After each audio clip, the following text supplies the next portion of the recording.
Welcome back. Welcome back. It's the Bang Bang Night Shifter Gang. Here we go. Bang, bang, baby.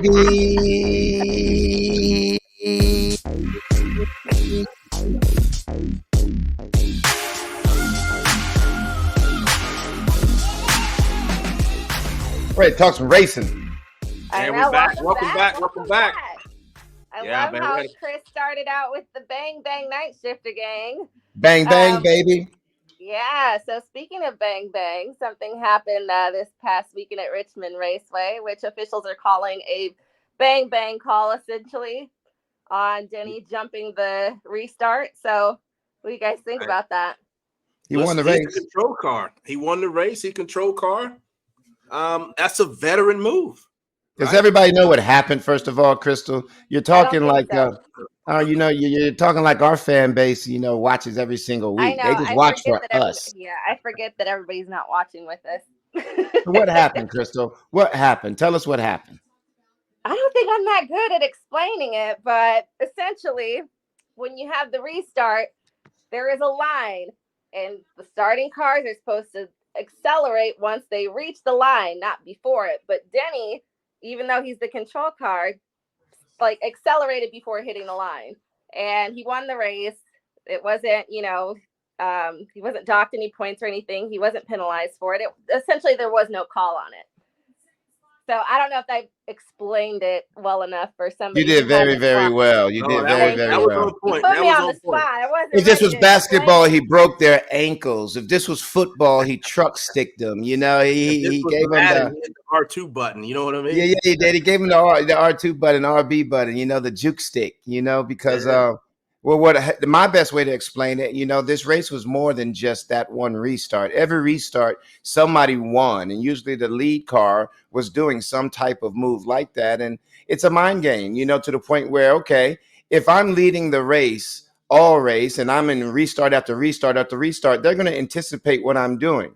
So let me throw him off, and which is the reason why you have a restart zone. It's a zone allocated to throw off your competition for the lead car to gain an advantage because he earned it by leading the race. So yes, he was a little bit premature of doing it, but I bet you if you look at every restart prior to Denny's, maybe Truex was a little bit earlier when he led, or Logano or was holding back. Everybody play games like that, as far as when it comes to the end of the race. And if it was my driver, I'm glad he was OG enough like that to trick a bunch of other OGs, because there weren't no rookies up there in that top five.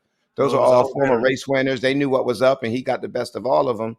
And, he got away with it. It's on the radar now. So I'm curious to see how it's policed, because, sometimes we get a little carried away with greatness when we witness greatness. Yeah, going into Martinsville this week with Ross Chastain's move, that'll never be allowed again. But it's historic, right? It was one and done, but it was historic, right? Did we ever name that move? Yeah, the Hail Melon. Hail Melon, that's right. Hail Melon. I mean, that was a dope move in itself, and right there, it's a rule now, but just the fact that he had the audacity to attempt that when he did, I thought that was pretty dope. Right, so we are headed back to Martinsville. Richmond was lit. It was a night race. I'm glad it happened. The rain made me a little nervous, starting out, but ultimately we got that race in. It was beautiful seeing those cars race at night. Something about night races for me, night Chris. Night racing is always fun. Richmond at night is always one of the best. Yeah, and whenever there's a R-word delay, it brings me a little bit of joy, especially in the midst of the summer when it's super hot and I'm ready to pass out every time I walk outside.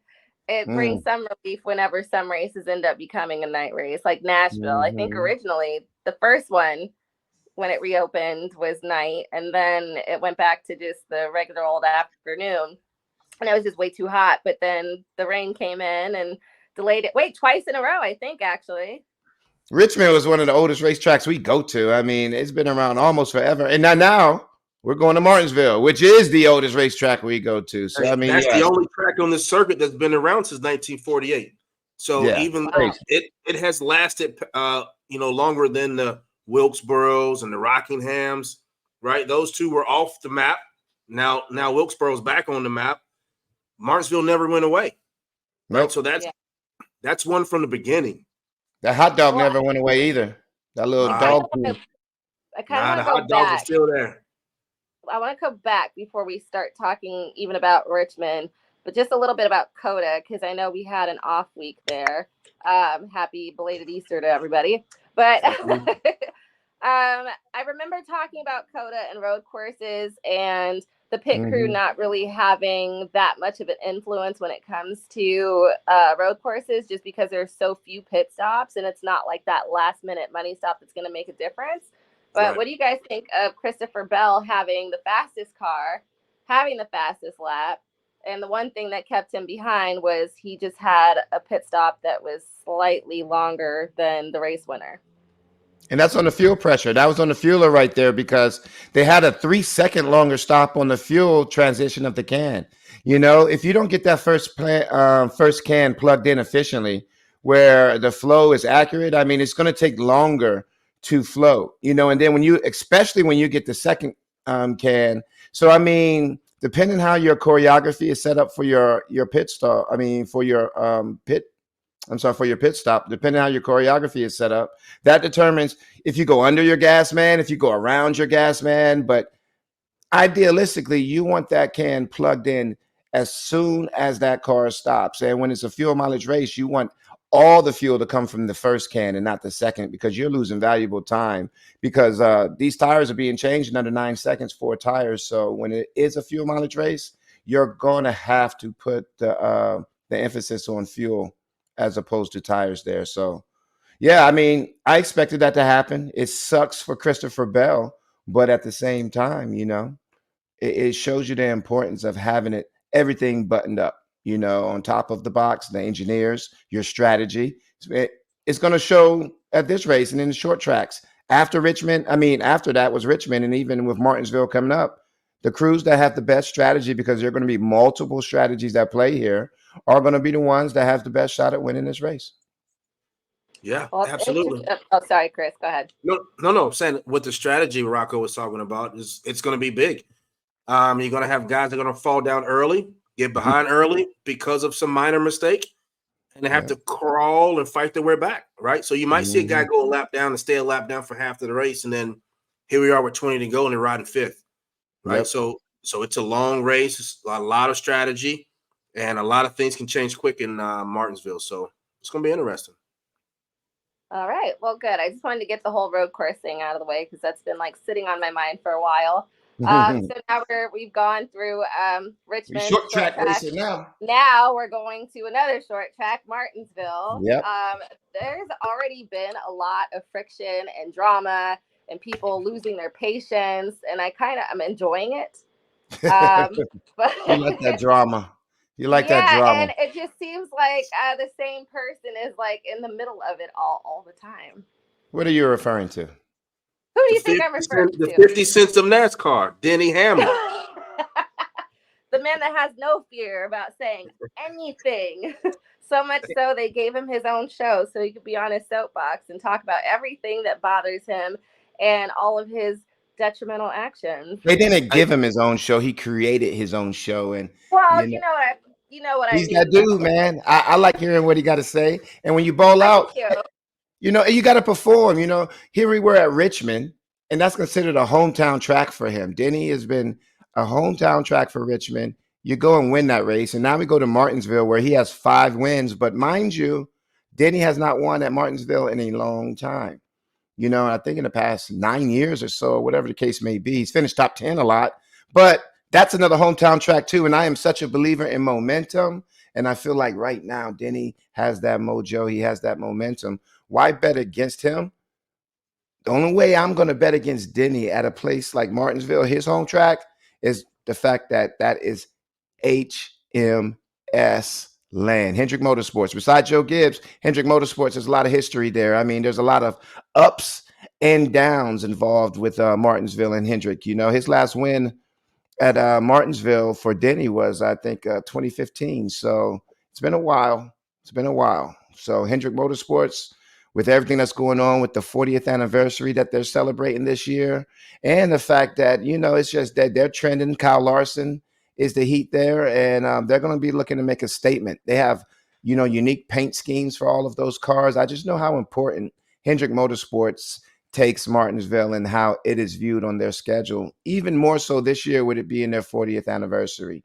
I mean, their first win came with Jeff Bodine and Hendrick Motorsports, not to mention the tragic loss that we had in Martinsville back when we had the plane crash and Jimmy won. So, I mean, 40th years, I really feel like Hendrick is going to come out with some fire out there in Martinsville. So JGR and Joe Gibbs, and Ryan Blaney are defending winner. He's the strongest Ford out of there. They're going to have their hands full messing with HMS, racing with all the emotion that comes. No, they always race well there too, though. Because I have a feeling that not only did you give us great Briscoe on that, but SHR. Even though Kevin Harvick's not there anymore, when was the last time he actually won at Martinsville? Because wasn't he a recent winner? Or am I thinking? Briscoe's been top 10 there. That they're hot. He's been there really, really good there a lot. I think our last winner for at Martinsville for SHR was Clint Boyer, I believe. Mm-hmm. That sounds about right too. So that before him was Ryan Newman. Yeah. Okay. I don't know. Harvick won in 2011. Yeah, he wasn't in the SHR camp in 11. So Boyer won in 2018. Boyer was the last one. But they got some good. We got some good short track races there. Chase Briscoe is going to be hell. I already know right now. Briscoe's a good short track racer. Barry's a good short track racer. Ryan Priest comes from the modified, which is all short track racing. So it should be pretty good. Let's see what happens here. We got practice coming up. Oh, and in spirit of the show, Fox has been doing such a good job of highlighting the pit crews, Crystal. I think they spotlighted a potential winner of the Martinsville race who's going to be very, very strong this weekend in Chase Elliott's crew in the 9 team. A bunch of OGs and veterans. Can we watch that? Yeah. And we will have competitive pit stops. And let's introduce you to Chase Elliott's crew before they go to work. Nick Odell, front tire changer. I've been in the sport for 22 years as a tire changer, and I have over 150 wins in NASCAR's top 3 series. Chad Averett, rear tire changer. 18 years in the sport, 2020 champion, father to the 2 coolest little dudes I know, Connor and Colton. Jared Earthpalmer, carrier. From Omaha, Nebraska. Been with Chase since he's at Junior Motorsports. TJ Simke, Jackman. 2020 Cup Series champion, 2021 Mechanics Wear, most valuable pit crew. John Giannato, gas man, been with Chase Elliott since his rookie campaign. Guinness World Book record fueler for most vehicles refueled in an hour. Alan Gustafson from Ormond. Wow, that's crazy, man. That's crazy. 22 years. 22, 18. 105 wins. That's Nick Odell. Still on the pit crew. Yeah, that was my old team. That was my old teammates with the 24 car when I was pitting. And when I retired, they're still doing it. Those are my 2 tire changers. That was my actual pit crew, minus Jared Earthpalmer, who was the one that replaced me once I retired. But triple OGs, Nick Odell was actually the tire changer for Casey Kane. And prior to joining Hendrick Motorsports, an engineer as well, and credited with revolutionizing the pit stop gun before Paoli came in and mandated, the same gun for everybody. So, he's athletic and smart. And Chad Averett, I think he was born a surfer by trade or somewhere in California on the beach. We were talking about him before. He's had some commentary on the show at the very beginning. Oh, yeah. So that's a very seasoned pit crew, that 9 team. As I say, a lot of wins on that team, one to look out for this weekend in Martinsville, I believe, They have a lot of data to pull from in those high, tense, stressful, pressure type situations that can arrive, with these money stops at short tracks, right? Where something goes awry, you can go a lap down quick, 2, 3, 4 lap down before you know it here. So, those guys with 22, 18, 20, 15 plus years, it's a lot of knowledge there. That was the race, I believe, the pit crew that they actually, TJ Simke, the Jackman, went back and touched the wall. And that actually, during the pit stop where he jumped too early and had the presence of mind to go back, touch the wall before facilitating a pit stop. And wasn't that Chase's championship year? That led Chase to win that championship that year. Right. So those are the type of plays which would even lead us into our perfect video, of the drivers talking about how impressive these guys are. Do we have that video? The pit crew plays a vital role. They can determine races. It's a hard position to be in because you're only working for 9 seconds. And if you work longer than that, you've had a bad day. They might be some of the MVPs of a race weekend, any given weekend. We always use the NFL equivalent of special teams. And they can make or break you. They can take a race that you've dominated and cost it for you. Or they can take a race where you've just been a contender and make you a favorite with a great stop that gets you out in front.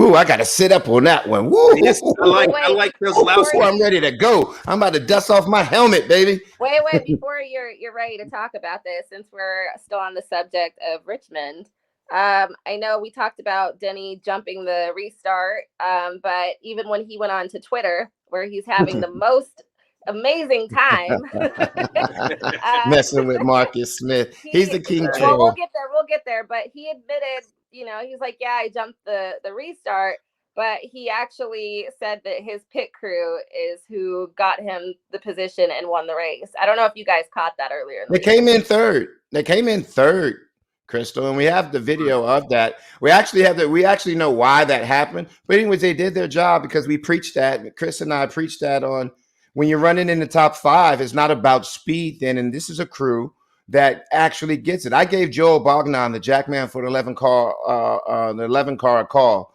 after that win. And, and I felt it on my heart that to tell him, being that I was one of the guys that brought him into the sport, I know how much they preach speed. And I wanted to make sure he understood what we talked about his first day in the sport. Once you get to that level of that house car, it's not about speed anymore. It's about doing what you do repeatedly and not making any mistakes. And it should feel like slow motion. And I asked Joel, how did that last stop feel? That money stop feel? He was like, man, it felt so slow. Felt like I was walking around the car. And that's how I knew right there, because I remember that feeling. When it feels like that, I mean, nobody's going to beat you. Nobody's going to beat you. And it was just so good and refreshing to hear that, and to see that with those guys there. So, kudos to them, for being able to pull off that pit stop at the end. Came in third, left first, won the race. You dream for that of a pit crew member, of that situation to have, and the stars rarely align. That was Truex's race to win. And then like so many other times before, when you think it's your turn to win, 4 laps to go, 3 laps to go. You don't want to stand on the wall because you don't want to jinx it. You don't want the caution to come out. And what happens? Bubba runs into Kyle Larson, causes the caution.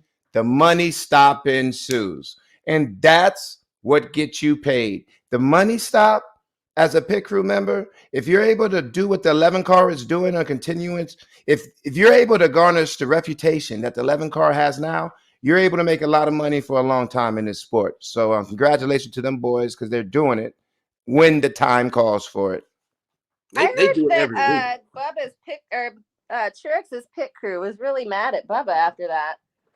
Well, they lost the win, right? They lost the race. Yeah, but I mean, I've never heard somebody right? so outspoken about a whole pit crew being mad when it wasn't an incident that happened on pit road. But I mean, it's their driver. You can't get to the driver. Sometimes your pit crew is the best way to get some frustration out. I can't choke the driver. I'll choke his tire changer. That's how I used to look at it. Until they started, because they started fining you. Yeah. I mean, what was it? They were like, what, 100 yards from the start-finish line when the caution come out? Like, it was close. It was right? close. It was close. So, I understand it. You dominate the race. You're looking at it. You got 100 yards to go. White flag comes out. Any flag after that ends the race. And here you are 100 yards shy. Right? It's almost like fumbling on the one. But it seems like it always happens to Martin Truex too, which is why I'm going to pick. Yes. Yeah. I mean, 9 races. I mean, the past 9 races. I mean, he's led, or it's some crazy stat. Like in the past 9 races, 7 of them, he has led the most laps and has not won the race. Or he has been taken out or passed in the last, caution, whatever, to when he's led most of the laps. It's like insane which leads me to believe that over the time, and this is a fact, Martin Truex Jr. is just too nice. He is just too nice, and I'm going to pick him to win in Martinsville is because these are one of those races where he should dominate and usually would get passed by HMS driver because, like I say, this is their track to lose. This is an HMS weekend in my mind, but Truex, he's going to show everybody I don't have to be the nice guy all the time, and he is going to show everybody better than he can tell everybody, and he might be the one to get that grandfather clock this weekend. I'm gonna piss everybody off and say that it might be Joey Logano. Well, nah. Yeah, you like? Hey, didn't he finished third? Did he not? Well, and Logano's trending up too. He is he's got that momentum. Ford Dark Horse is there. Yeah. He is trending. He's always there to end though. If he doesn't rest. Blaney, I like Blaney, his teammate more so than Logano when it comes to the Fords, but he is trending up. We're gonna pick everybody like the top 10 drivers and just start saying they have a chance they're gonna win. Ty Gibbs. What about Ty Gibbs? His first one? His first win? He's going to get frustrated and do something dumb. Who do you think is going to end up with their first career win in the Cup Series? Who do you think is going to get it done first? Josh Berry, Noah Gragson, or Ty Gibbs? And that's a great question. It's not going to happen in Martinsville. It's not going to happen in Martinsville because you don't get young boys who perform well at Martinsville. They don't even finish in the top 10 at Martinsville because they get the road race. It's a veterans race. It's a veterans race. So I would have to go with Noah in Texas next week. Texas? I'm calling it right here. Well, Noah, yeah. You might be on to something. I got to check the odds on that. My grandmother has to check the odds for Noah in Texas. I think she does. She might want to check those odds because you might be on to something with Noah out there in Texas. You know what I like about Texas? He won it in an Xfinity car a couple of years ago, so he can win there. Well, it's possible.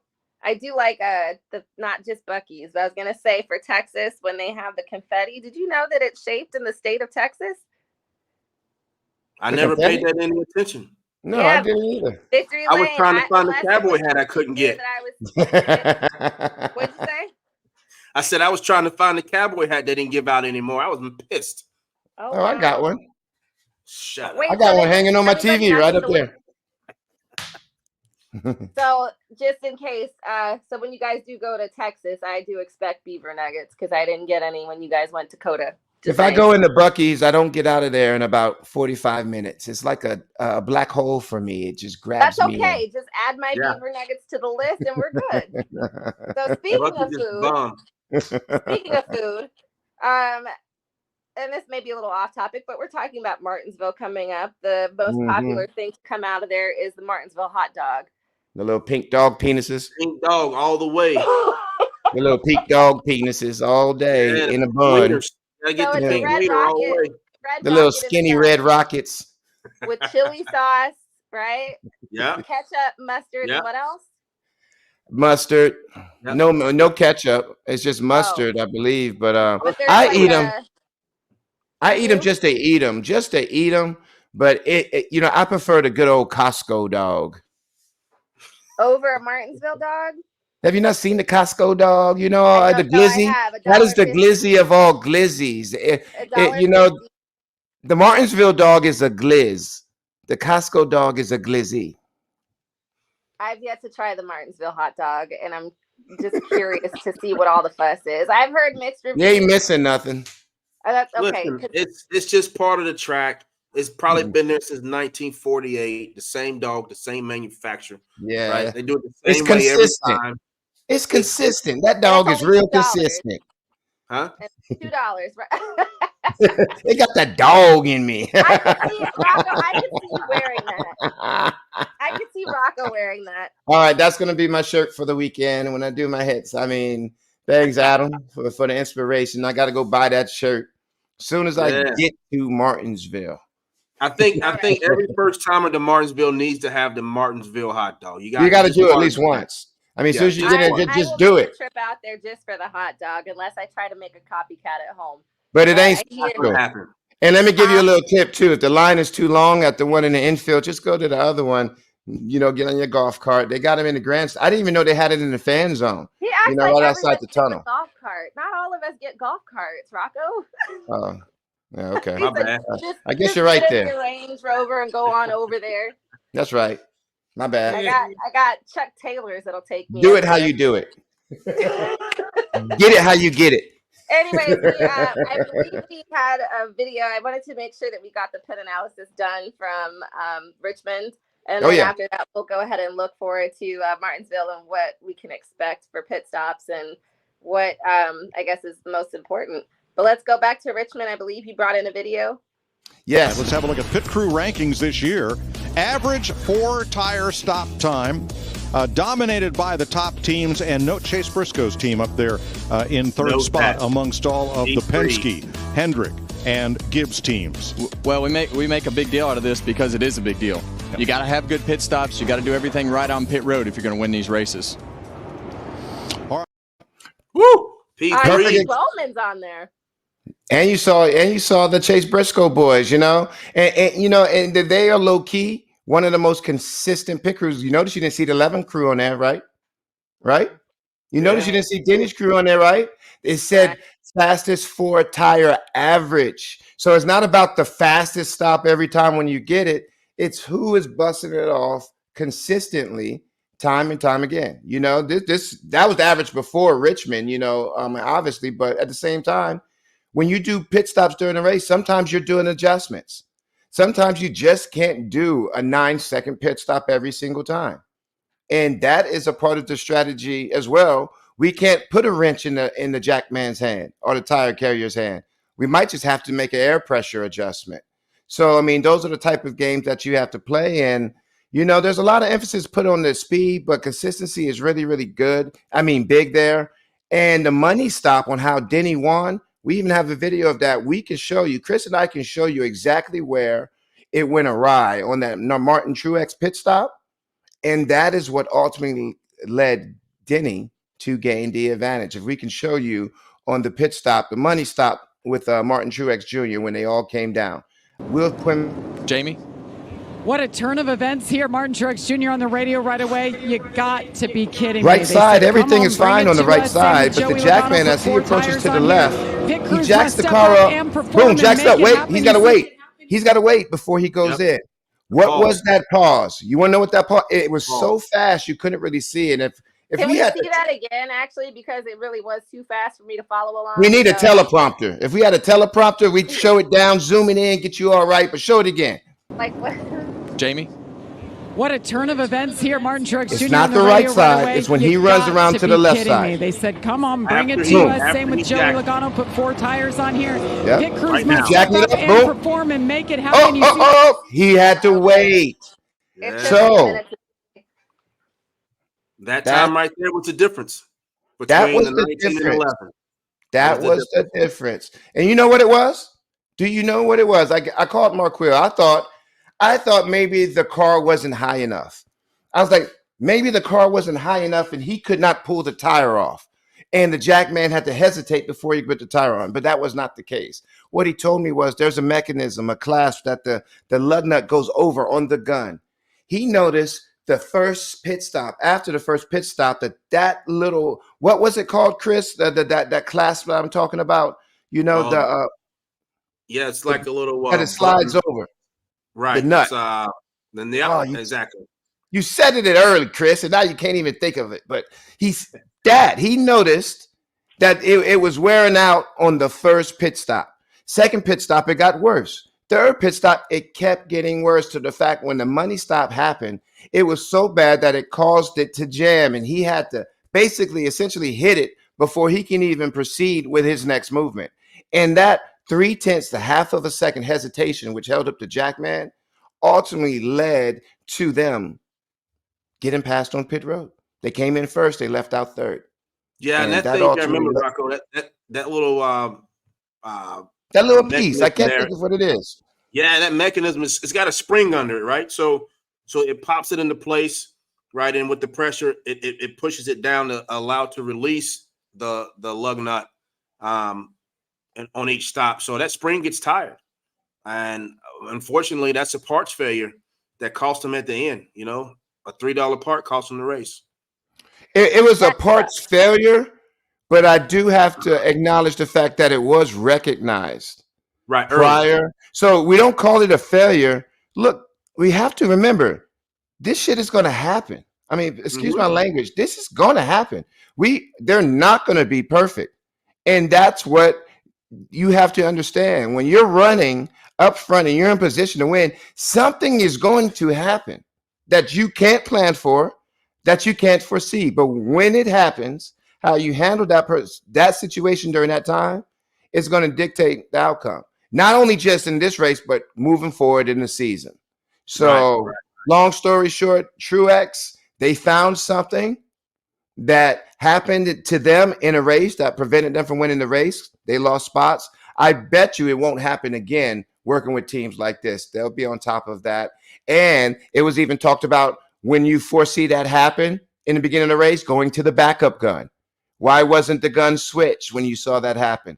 Maybe it was because that tire changer is a stud rookie. The rear tire changer on Martin Truex's team, this is his first year. There's a lot that he's learning besides the fact that he's a physical specimen and they fast-tracked him and put him on a cup car within 6 months, you know, but there's a lot to learn as well that you just can't simulate in practice, that you have to learn in race situations. And I think that was a valuable lesson learned by that crew that will pay dividends when we're running in the playoffs at Richmond in September, and that situation comes and you see something happens and I switch to my second gun because I'm not letting this bite me again, you know, on the money stop like it did earlier in the year.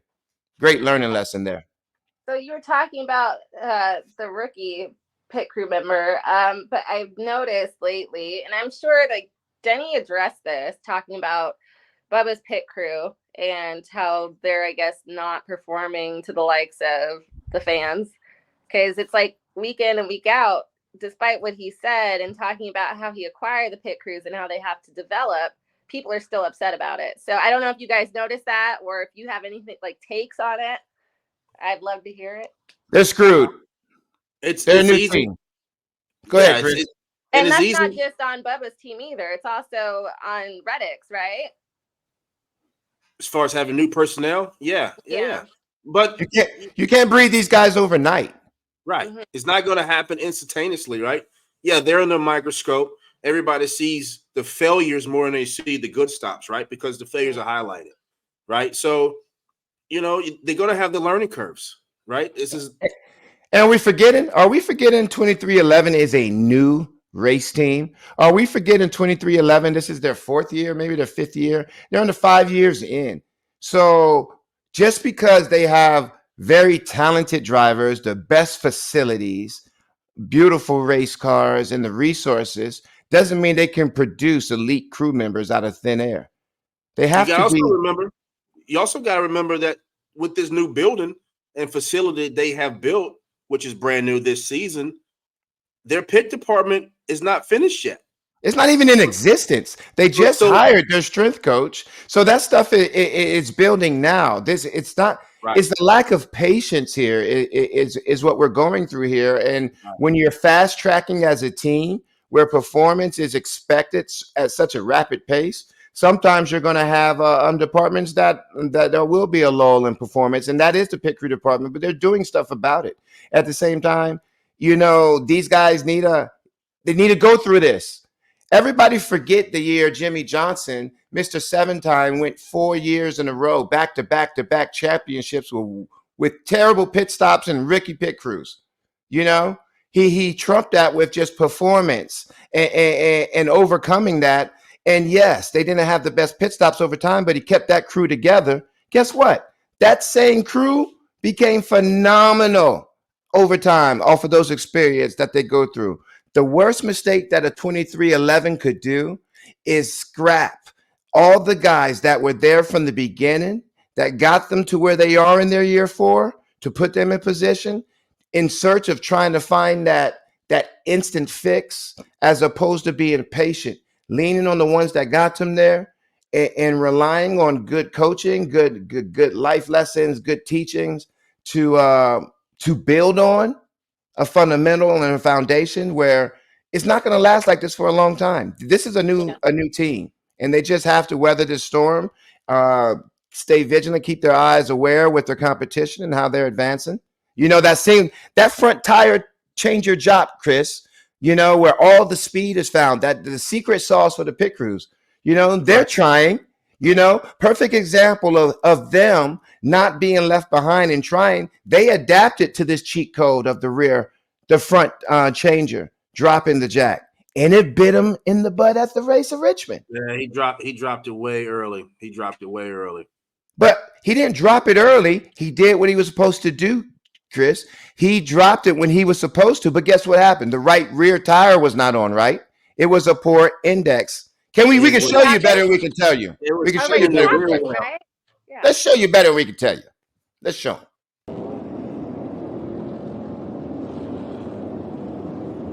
And it happens quick. You might not even see it. Just keep your eyes on the rear changer. Boom. Right there. He reaches over and drops the jack. But the jack man is still putting the tire on the right rear.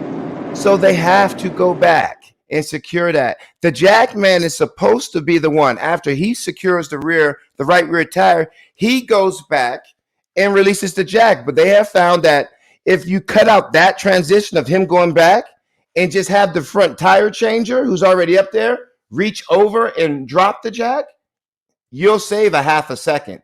And the 7 car, oh my gosh, you'll kill him. The 7 car was killing him with that. But everything has to be perfect because the front changer can't see if the jack man misses the tire index on the right rear. All he knows is that when he's finished, drop the jack. Not when I'm finished, let me check off and drop the jack. Just drop the jack. So that's why you have issues like that happen, because they're searching for performance. A crew like that, why are you looking to be elite in this 8-second pit stop all the time? Just base hit it. You don't have to do the fastest choreography every time. Let's get these tires tight. Let's get him in the position let's get him out in the position that he came in, and let's be mistake free. That's the type of message I want to send to guys like that. But that's a part of that learning curve, right? Trying to be mistake free. You got to make the mistakes to be great, right? Without those mistakes, you never grow. So they needed that. Hopefully they recover. It was a good learning tool last Sunday for them boys. Yeah, it was. They got a new shot at it this week. Amen. And then Bubba runs good there too, though. Bubba runs good there. I'm pulling for my boy in the 23. I'm pulling for Michael Jordan. Everybody knows I love my Jordan. I want to see MJ do well, but it's going to be tough because Hendrick is not playing games at Martinsville. It's their 40th anniversary. There's a lot of history there. And then they're going to do it not only for the 40th anniversary, they're going to do it for Rick. They're going to do it for a lot of reasons. And Chris, you'll be at the racetrack this weekend, and I'm doing my hit, on the big screens, and we're doing a whole 24 Hendrick tribute there. I'm going to be decked out in my Hendrick gear, so don't take it personal. I still love Stuart Haas, but I'll find you. It's going to be a HMS race, I'm thinking, but I still feel like, Denny and them, that they could shine a little bit too, though. They on that mojo. I just like that we don't really know what to expect. We don't. That's what makes it exciting. Makes it exciting. The paperclip, whenever they say the paperclip, I think of the little paperclip from Windows or from Microsoft. You remember, like in the Windows 98? You'd open up Microsoft Word and the little paperclip guy would come up to help out. Her AOL profile. Her AOL email. BRB. Well, yeah, like when I started talking about Bubba, most of that stuff, like I said, is for, oh my God. There you go. I think what was his name? Was it like Clippy or something stupid like that? Who knows? I don't remember the name. Anyways, that just aged everybody in the chat. No, it aged you. I don't know what you're talking about. Well, if it aged me, you must have been in college at the time. I was probably still in middle school on AOL talking to my friends about nothing, gossiping about what boys I liked or something. Anyways, moving on, talking about how I noticed it was mostly talk on Twitter and Facebook and stuff like that. Bringing up Denny quite a lot in the conversation today. He was actually very he was what started the dumpster fire on NASCAR Twitter this morning. Him and Bruton Smith's Marcus Smith. Marcus they were Smith on Twitter late night. They had a little Twitter beef. Might have had a little glass of wine and got a little itchy fingers on the old tweet, on the X. Yeah, they became. So I don't have the screenshots, but I hear that Marcus deleted his tweets, but somebody was able to screenshot them because they understand the world of Twitter. Of course, they was screenshot. You think that was gonna let that pass? There's some bears you don't want to poke.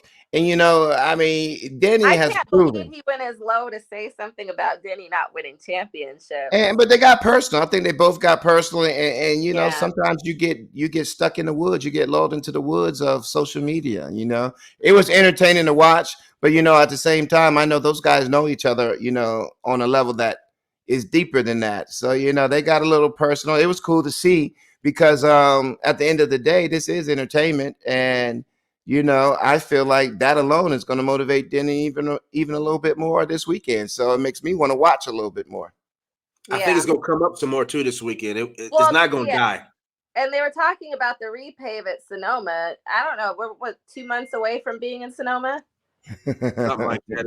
That's one of my favorite tracks to go to because obviously it's in California. I get to go to wine country. Everybody loves Sonoma and the wine valleys. It's another road course, and it just vibes too very Euro, and different from our oval tracks that we go to. As soon as you walk into that racetrack, the energy is just different. So, I was a little curious too that why are they talking to Sonoma already? But, June is around the corner. I was about to say, and right now what the problem was is that they have other races going on ahead of that, like GT and all that other stuff. So I think this weekend they were supposed to have the track prepared, and it's like turn 11. Can you zoom in on that? Oh yeah, repave going well. But I mean, I feel like you can't expect everything to go perfectly. I mean, but hey, at the same time, Crystal, we're not driving those cars at 200 miles an hour on the pavement. We're just watching them do it. What I'm saying is, you also have to keep in mind what's been going on with the weather too. It's been a very wet winter, something we haven't had in a few years at this point. So if they're talking about like a repave going on, if they were doing this work over the winter, you can't expect it to be absolutely perfect. I mean, it was raining this morning. I'm supposed to expect sunny weather every time I've been in California this year. Well, even like since like Christmas, it's been raining. This is the only time I got any kind of sunshine. And like 3 o'clock in the morning, I woke up because it was raining so hard. And it's been on and off all day. So I just think that weather probably played a big role in it. And I'm sure it'll be ready by the time we need it. But why tweet about it anyway? Who cares? I'm focused on, where are we at? I'm focused on Martinsville this week. Martinsville. I think Denny was trying to poke that bear. He was just trying to. Yeah. I liked it that it happened though. He's becoming my favorite driver. For the simple fact that he is carrying our sport and making it cool. For the fact that it's relatable. There are people who think like Denny and like to see that. So I'm not saying I'm one of them, but I appreciate them. Maybe it was a deflection off the restart. Oh. A red herring. Hey, the restart was there. And he was so subtle when he rolled. He didn't just gas. He was just like, jumped out. I loved it. Hey, you got to do that, man. Hey, he had some OGs over there next to him, man. If he wasn't going to do it, if he didn't get them, he was going to get got. So it was either get them or get gotten. I'm glad that no, I'm not glad, but it was funny to see. I was rolling. I was laughing. I was like, dang, even though I wanted Truex to win because I'm tired of seeing Truex not closing the race, especially after he dominates, which is why this is going to be the week, even on Hendrick weekend, that if there's anybody to do it at Hendrick's racetrack, Hendrick Racetrack in Martinsville is either going to be Denny or Truex. You just don't know who it's going to be. I just told you. It's going to be all the Hendrick drivers or Denny or Truex or Chase Briscoe. It may be Ty Gibbs. Or Blaney. Don't forget about Ryan Blaney. Nah, Ty's going to have a tantrum in wreck 3 or 4. You know what? It's going to be Corey LaJoie. Let's just say that. Man, Ty might get his first there. Because it's not about if. Throwing out names, why not? No, it's win. Ty's good. Win. Ty's going to win. And that tantrum that you say he throws might be what you need and be the difference maker so you don't get Truexed. So now it's actually a term, Truex. Well, we're going to make it a term. You don't want to get Truexed. Let's close the deal, man. Let's get mad. Let's just punch somebody. Hashtag Truex is going down. We don't want to get taken advantage of, man. I don't want to get crossed up. You don't want to what? I don't want to get crossed up. I don't want to get my ankles broke. He broke them ankles. Then he broke them ankles at that line, boy. He got him good. Wow. Well, I enjoyed it.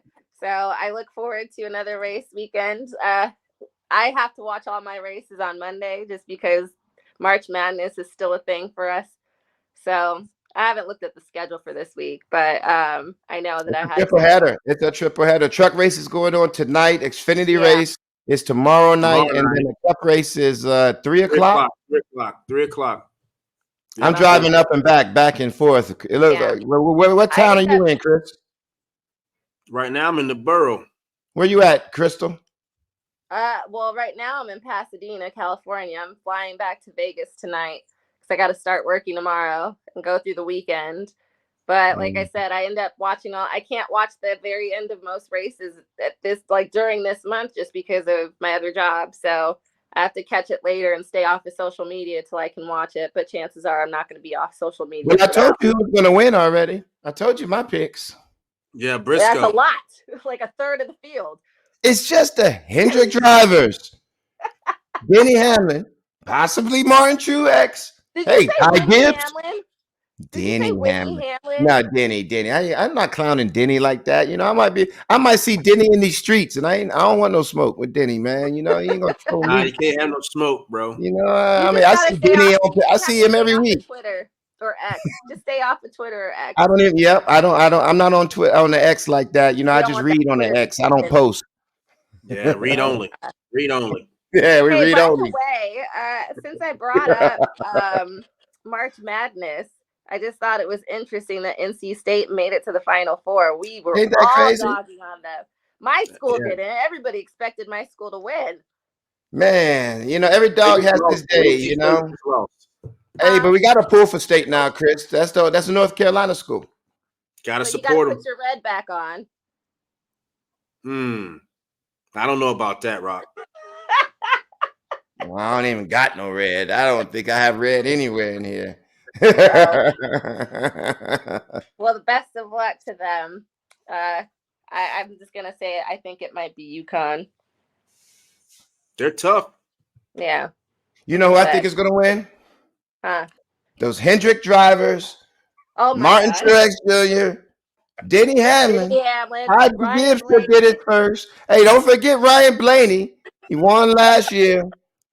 And Chase Briscoe gonna give him hell. That's a lot of people.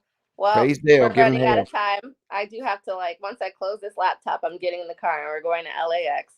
So I got a long road ahead of me right to the airport. Flying on. All right, I'll see you guys next week. Yes, all right, we will. What was it, baby? What was it? What was it? Bang, bang. Bang, bang, bang, bang, bang. Bang, bang, bang, bang, bang, bang, bang, bang, bang.